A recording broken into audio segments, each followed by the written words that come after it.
Hey guys, I just wanted to go over some NEX Coilover stuff for the Dodge Stratus, the first generation. I noticed that one of the fronts, the spring perch, was loose, which means that our preload is not going to be set where it needs to be. And of course, we're going to be going for zero preload. We just want the spring to sit in there nice and snug without any movement. And we can always figure out using the proper scales and technology to determine what the preload should be at a future time when we decide to take the car to the track or whatever we decide to do with it. So what we need to do is measure the freestanding height of the spring. I've already done that. It's 7 7/8. So just to confirm, so you guys can see for yourself, we've got, it'll focus, 7 7/8 to the top of this spring perch. This is the upper spring perch here. So basically, when you install the coilovers, you can adjust this. You can loosen this right off to make it super easy. You won't have to compress the spring. It's a beautiful thing. They are rather short, especially when you're comparing them to the sprints. These are the sprints here. There's a huge difference in height.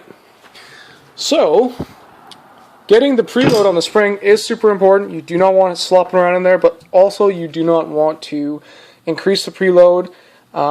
If you do that, you need to know what you're doing and why you're doing it, and it needs to be the same for both fronts, unless you've got some sort of a weird torquing issue where the motor torques harder on one side than the other.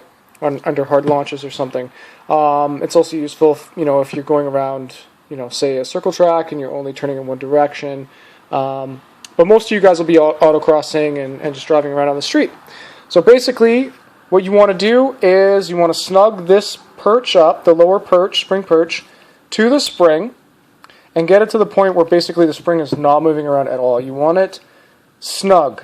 So I don't want to use the term tight because to some people that means something different, but get it snug so it's not moving around at all. You want to measure it to confirm that you've got your proper spring height and zero preload, so that's 7 7/8. So I've done that, I've measured it, and we're set. And then basically you want to lock it with the locking ring. Then to adjust the height, most of you guys probably already know this, but just while we're here, loosen this guy off.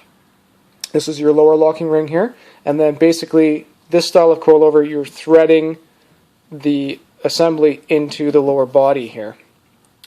So how you do that is you loosen this off and then you adjust using this ring here, and it will actually turn and thread into this body here, and that's how you raise and lower the car. Alright, thanks for watching. Happy motoring.